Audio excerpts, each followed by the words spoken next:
അങ്ങനെ big boss Malayalam season 6 ഒരാൾ കൂടി റീ എൻട്രി ചെയ്യാൻ പോകുന്നു. ആരാണത്? രതീഷ് ആണോ? റോക്കി ആണോ? പലരും പല പല കാര്യങ്ങൾ പറയുന്നുണ്ട്. നാദർ വീഡിയോ ഇട്ടു എന്ന് പറഞ്ഞിട്ട് കുറച്ച് പേര് മെസ്സേജ് അയക്കുന്നുണ്ട്. എന്താണ് സംഭവം? രതീഷ് ആണോ? രതീഷ് കയറിയോ? എന്താണ് സംഭവം? ഇനി കണ്ടന്റുകളുടെ ചാകരയാണോ വരാനിരിക്കുന്നത്? പറയാം. Welcome back to Ansif moonlight media. I am Ansif. Video ആദ്യമായിട്ട് കാണുന്ന ഒരു ചാനൽ സബ്സ്ക്രൈബ് ചെയ്യണം, വീഡിയോ ലൈക്ക് ചെയ്യണം, ഷെയർ ചെയ്യണം, കമന്റ് ചെയ്യണം. അപ്പോ രതീഷ് റീ എൻട്രി ചെയ്തോ എന്ന് ചോദിച്ചു കഴിഞ്ഞാൽ ഇതുവരെയും രതീഷ് റീ എൻട്രി ചെയ്തിട്ടില്ല. പക്ഷേ രതീഷ് റീ എൻട്രി ചെയ്യുന്നു. അതെ, രതീഷ് റീ എൻട്രി ചെയ്യുന്നു ബിഗ് ബോസിലേക്ക്. 50ാമത്തെ ദിവസം രതീഷ് വീണ്ടും റീ എൻട്രി ചെയ്യാണ്.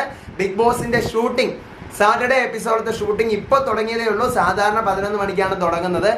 ഇന്നത്തിരി താമസിച്ച് ഇപ്പൊ തുടങ്ങിയിട്ടേ ഉള്ളൂ. രതീഷ് അവിടെ ഉണ്ട്, സെറ്റിൽ രതീഷ് ഉണ്ട്. EVP ഫിലിം സിറ്റിയിലെ രതീഷ് ഉണ്ട്. രതീഷ് റീ എൻട്രി ചെയ്യാൻ പോകുന്നുണ്ട്. ഇതുവരെയും രതീഷ് വീട്ടിൽ കയറിയിട്ടില്ല. ഫേക്ക് ന്യൂസുകളിൽ വിശ്വസിക്കാതിരിക്കുക. രതീഷ് ഈ നിമിഷം വരെയും ബിഗ് ബോസ് വീട്ടിൽ കയറിയിട്ടില്ല. ഇനി കയറും. രതീഷ് കയറാൻ പോവാണ്. കൺഫേംഡ് ആണ്, രതീഷ് കയറാൻ പോകുന്നു. അപ്പൊ ഇനി കണ്ടന്റുകൾ എന്റെ മുന്നേ വീണ്ടും നാളെ മുതൽ ലൈവിന്റെ മുമ്പിൽ നിന്ന് എഴുന്നേക്കാൻ പറ്റാത്ത അവസ്ഥയായിരിക്കും.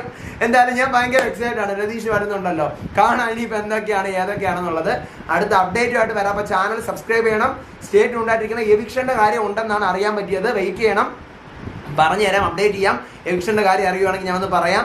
അപ്പോൾ ചാനൽ സബ്സ്ക്രൈബ് ചെയ്ത് വീഡിയോ ലൈക്ക് ചെയ്യണം. നിങ്ങളുടെ അഭിപ്രായങ്ങൾ മസ്റ്റായിട്ട് കമന്റ് ചെയ്യണം. ബിഗ് ബോസ് ആണ് ഫ്രണ്ട്സിന് ഷെയർ ചെയ്ത് നമ്മുടെ ചാനൽ ഇൻട്രൊഡ്യൂസ് ചെയ്യണം. എൻ്റെ FB പേജും ഇൻസ്റ്റാ പേജ് ഫോളോ ചെയ്യണം. അടുത്ത അപ്ഡേറ്റ് ആയിട്ട് വരാം, വിശേഷമായിട്ട് വരാം. അപ്പോൾ അതുവരേക്കും ബൈ ആൻഡ് ടേക്ക് കെയർ.